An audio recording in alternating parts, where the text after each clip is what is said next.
Hola a todos y todas. Bueno, este es un nuevo resumen.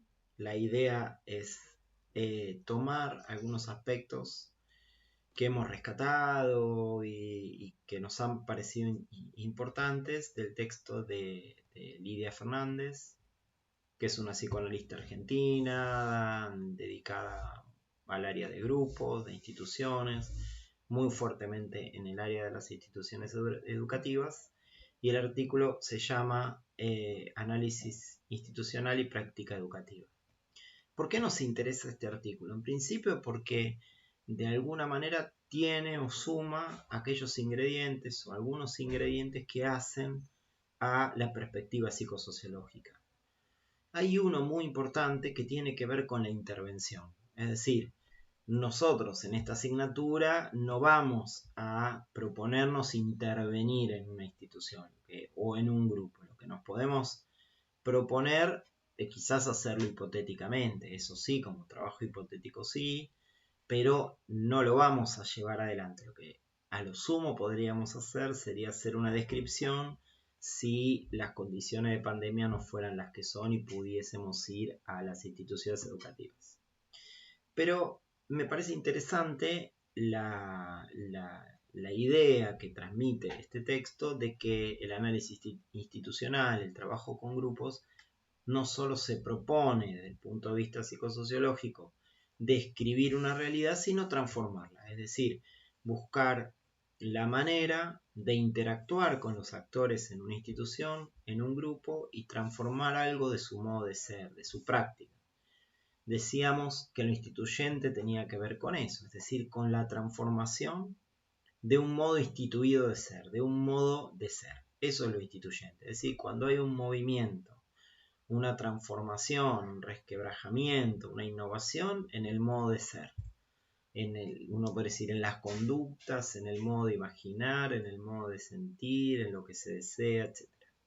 Entonces, acá hay un elemento central de la psicosociología que es la intervención. Y un segundo elemento que ya estaba presente más tácitamente en los textos que leímos hasta ahora, que tiene que ver con la perspectiva psicoanalítica. Y en este caso, y ustedes lo deben saber por formación docente, en psicología evolutiva, etc., que para el psicoanálisis no solo existen los procesos conscientes, aquello que está dicho y pensado, por decir así, que es explícito, que está presentado la institución y se pone en circulación, sino que hay elementos inconscientes, es decir, que están reprimidos. Uno podría decir que el sujeto no sabe ni siquiera que los tiene. Y también, aunque no es exactamente el modo en que Lidia Fernández lo plantea, podemos pensar en un nivel que no es el de no sabido y no dicho, porque eso es de alguna manera el rumor, ¿no? Para Lidia Fernández dice, bueno, está lo explícito, está lo que el sujeto sabe y no dice, que eso tiene que ver con el rumor o puede tener que ver con las propias condiciones disciplinarias de la institución, sino que hay un plano que nosotros lo vamos a llamar de imaginario y que Lidia Fernández le llama núcleo dramático, es decir, la institución se vive más allá de la escena explícita, somos docentes, estamos acá en un primario, en un jardín maternal, etcétera, trabajamos de esta manera. Bueno, hay un relato que también actúa y uno podría decir amalgama esos lazos que se producen en esa institución, que no aparece del todo explícito para los actores. Puede ser dicho por los actores, pero no es explícito necesariamente para los actores. Como ejemplo, nos íbamos a la batidora y decíamos, bueno, cuando al iniciar el documental, en la entrada de esos chicos, de esos estudiantes, de esas y de esos estudiantes, los docentes dicen, bueno, tengamos la tarde en paz, no quememos nada.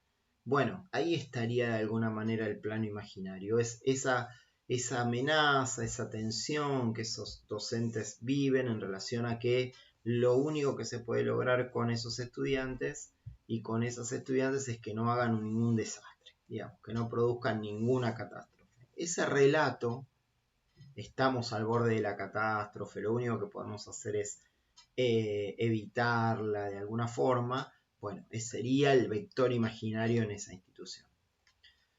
Veamos ahora en el ejemplo de Lidia Fernández. Ella trabaja en un jardín maternal que atiende bebés desde 45 días hasta poquitos años, en sectores vulnerables, es decir, para una población vulnerable.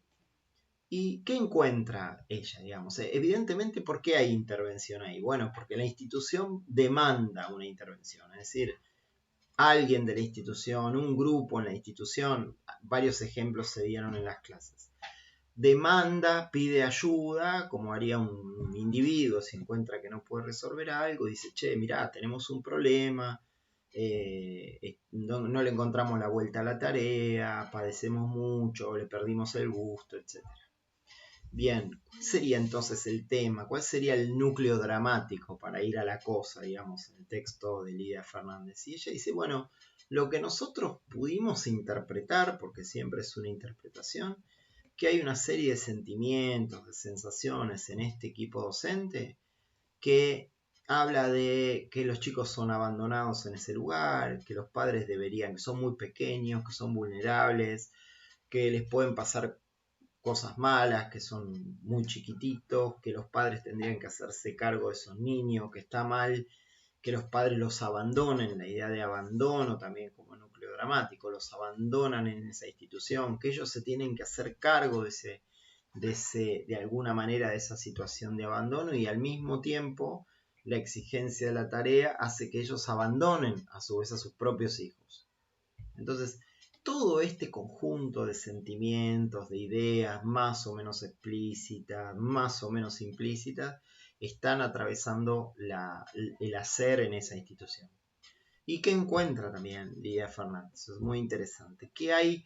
Pasa algo con las rutinas, digamos. Todo uno podría decir, siguiendo a Lidia Fernández, por supuesto, que la rutina, la tarea dedicada a mantener todo prolijo, todo limpio, los bebés cambiados, etc., de alguna manera ocupa el centro de la escena, ocupa el centro del tiempo y se destina muy poco tiempo o menos tiempo a tareas lúdicas o libres o a tareas pedagógicas, que son las que específicamente la escuela, o en ese caso un jardín maternal, puede proponer un plus respecto a lo que podría proponer el cuidado familiar. Es decir, ¿por qué? ¿Qué le podría agregar al cuidado familiar tal vez el hecho de que esos niños estén ahí? Bueno, que tengan experiencias, así tengan 45 días, así tengan 6 meses, lo harán de acuerdo a ese tiempo de vida. Bueno, que tengan experiencias pedagógicas, didácticas, de interacción, de vinculación, que son las que pueden ofrecer los profesionales, los pedagogos, la gente que se dedica y que se ha formado en educación. Entonces lo que ella encuentra es que ese núcleo dramático, en el cual, digamos, para que no surja o para que no explote, digamos, lo que ocurre es que hay una recaída o un reforzamiento constante en la rutina, impide el desarrollo de una tarea y por otro lado el desarrollo de una tarea que sería más placentera, digamos, que no está ligado solo a lo rutinario, sino que de alguna manera está conectado precisamente al desarrollo profesional, a la posibilidad de desarrollar una tarea, un trabajo para el que uno fue formado. Entonces, me parece que estas son las cuestiones interesantes en el caso de Lidia Fernández. La intervención, por un lado, fíjense ahí cómo el armado de los grupos, cómo de alguna manera intervienen, registran las conversaciones, etc. Eso está resumido, pero es interesante de ver. Y la otra cuestión para nosotros es la del núcleo dramático, es decir, vamos a ir viendo cómo la teoría psicoanalítica de alguna manera se incorpora, va a producir sus efectos en la psicosociología y en el marco teórico y de intervención de la psicosociología. Bueno, creo que hasta acá quedó resumido. No sé si faltó algo pueden mandar un correo también y lo seguimos conversando. Bueno, espero que todas y todos anden lo mejor posible en estas condiciones y nos veremos en alguno de los encuentros virtuales. Bueno, chau chau. Hola a todos y todas. Bueno, este es un nuevo resumen. La idea es tomar algunos aspectos que hemos rescatado y que nos han parecido importantes del texto de Lidia Fernández, que es una psicoanalista argentina dedicada al área de grupos, de instituciones, muy fuertemente en el área de las instituciones educativas, y el artículo se llama Análisis institucional y práctica educativa. ¿Por qué nos interesa este artículo? En principio porque de alguna manera tiene o suma aquellos ingredientes o algunos ingredientes que hacen a la perspectiva psicosociológica. Hay uno muy importante que tiene que ver con la intervención. Es decir, nosotros en esta asignatura no vamos a proponernos intervenir en una institución o en un grupo. Lo que nos podemos proponer es quizás hacerlo hipotéticamente, eso sí, como trabajo hipotético sí, pero no lo vamos a llevar adelante. Lo que a lo sumo podríamos hacer sería hacer una descripción si las condiciones de pandemia no fueran las que son y pudiésemos ir a las instituciones educativas. Pero me parece interesante la idea que transmite este texto de que el análisis institucional, el trabajo con grupos, no solo se propone desde el punto de vista psicosociológico describir una realidad, sino transformarla, es decir, buscar la manera de interactuar con los actores en una institución, en un grupo, y transformar algo de su modo de ser, de su práctica. Decíamos que lo instituyente tenía que ver con eso, es decir, con la transformación de un modo instituido de ser, de un modo de ser. Eso es lo instituyente, es decir, cuando hay un movimiento, una transformación, un resquebrajamiento, una innovación en el modo de ser. Uno puede decir en las conductas, en el modo de imaginar, en el modo de sentir, en lo que se desea, etc. Entonces, acá hay un elemento central de la psicosociología que es la intervención. Y un segundo elemento que ya estaba presente más tácitamente en los textos que leímos hasta ahora, que tiene que ver con la perspectiva psicoanalítica. Y en este caso, y ustedes lo deben saber por formación docente, en psicología evolutiva, etc., que para el psicoanálisis no solo existen los procesos conscientes, aquello que está dicho y pensado, por decir así, que es explícito, que está presentado la institución y se pone en circulación, sino que hay elementos inconscientes, es decir, que están reprimidos. Uno podría decir que el sujeto no sabe ni siquiera que los tiene.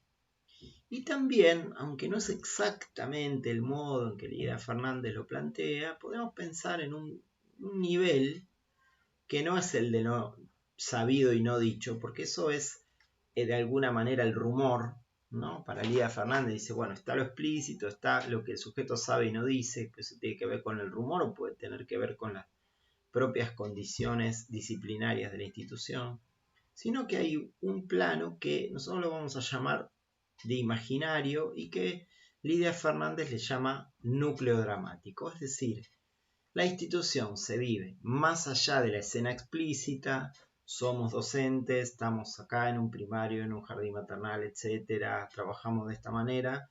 Bueno, hay un relato que también actúa y uno podría decir amalgama esos lazos que se producen en esa institución, que no aparece del todo explícito para los actores. Puede ser dicho por los actores, pero no es explícito necesariamente para los actores. Como ejemplo, nos íbamos a la batidora y decíamos, bueno, cuando al iniciar el documental, en la entrada de esos chicos, de esos estudiantes, de esas y de esos estudiantes, los docentes dicen, bueno, tengamos la tarde en paz, no quememos nada. Bueno, ahí estaría de alguna manera el plano imaginario. Es esa amenaza, esa tensión que esos docentes viven en relación a que lo único que se puede lograr con esos estudiantes y con esas estudiantes es que no hagan ningún desastre, digamos, que no produzcan ninguna catástrofe. Ese relato, estamos al borde de la catástrofe, lo único que podemos hacer es evitarla de alguna forma, Bueno, ese sería el vector imaginario en esa institución. Veamos ahora en el ejemplo de Lidia Fernández. Ella trabaja en un jardín maternal que atiende bebés desde 45 días hasta poquitos años, en sectores vulnerables, es decir, para una población vulnerable. ¿Y qué encuentra ella, digamos? Evidentemente, ¿por qué hay intervención ahí? Bueno, porque la institución demanda una intervención, es decir, alguien de la institución, un grupo en la institución, varios ejemplos se dieron en las clases. Demanda, pide ayuda, como haría un individuo si encuentra que no puede resolver algo, dice, che, mirá, tenemos un problema, no le encontramos la vuelta a la tarea, padecemos mucho, le perdimos el gusto, etc. Bien, ¿cuál sería entonces el tema? ¿Cuál sería el núcleo dramático para ir a la cosa, digamos, en el texto de Lidia Fernández? Y ella dice, bueno, lo que nosotros pudimos interpretar, porque siempre es una interpretación, que hay una serie de sentimientos, de sensaciones en este equipo docente que habla de que los chicos son abandonados en ese lugar, que los padres deberían, que son muy pequeños, que son vulnerables, que les pueden pasar cosas malas, que son muy chiquititos, que los padres tendrían que hacerse cargo de esos niños, que está mal que los padres los abandonen, la idea de abandono también como núcleo dramático, los abandonan en esa institución, que ellos se tienen que hacer cargo de alguna manera de esa situación de abandono, y al mismo tiempo la exigencia de la tarea hace que ellos abandonen a su vez a sus propios hijos. Entonces, todo este conjunto de sentimientos, de ideas más o menos explícitas, más o menos implícitas, están atravesando el hacer en esa institución. ¿Y qué encuentra también Lidia Fernández? Eso es muy interesante. ¿Qué hay? Pasa algo con las rutinas, digamos. Todo uno podría decir, siguiendo a Lidia Fernández, por supuesto, que la rutina, la tarea dedicada a mantener todo prolijo, todo limpio, los bebés cambiados, etc., de alguna manera ocupa el centro de la escena, ocupa el centro del tiempo, y se destina muy poco tiempo o menos tiempo a tareas lúdicas o libres o a tareas pedagógicas, que son las que específicamente la escuela, o en ese caso un jardín maternal, puede proponer un plus respecto a lo que podría proponer el cuidado familiar. Es decir, ¿por qué? ¿Qué le podría agregar al cuidado familiar tal vez el hecho de que esos niños estén ahí? Bueno, que tengan experiencias, así tengan 45 días, así tengan 6 meses, lo harán de acuerdo a ese tiempo de vida. Bueno, que tengan experiencias pedagógicas, didácticas, de interacción, de vinculación, que son las que pueden ofrecer los profesionales, los pedagogos, la gente que se dedica y que se ha formado en educación. Entonces lo que ella encuentra es que ese núcleo dramático, en el cual, digamos, para que no surja o para que no explote, digamos, lo que ocurre es que hay una recaída o un reforzamiento constante en la rutina, impide el desarrollo de una tarea, y por otro lado, el desarrollo de una tarea que sería más placentera, digamos, que no está ligado solo a lo rutinario, sino que de alguna manera está conectado precisamente al desarrollo profesional, a la posibilidad de desarrollar una tarea, un trabajo para el que uno fue formado. Entonces, me parece que estas son las cuestiones interesantes en el caso de Lidia Fernández. La intervención, por un lado, fíjense ahí cómo el armado de los grupos, cómo de alguna manera intervienen, registran las conversaciones, etc. Eso está resumido, pero es interesante de ver. Y la otra cuestión para nosotros es la del núcleo dramático, es decir, vamos a ir viendo cómo la teoría psicoanalítica de alguna manera se incorpora, va a producir sus efectos en la psicosociología y en el marco teórico y de intervención de la psicosociología. Bueno, creo que hasta acá quedó resumido. No sé si faltó algo pueden mandar un correo también y lo seguimos conversando. Bueno, espero que todas y todos anden lo mejor posible en estas condiciones y nos veremos en alguno de los encuentros virtuales. Bueno, chau chau.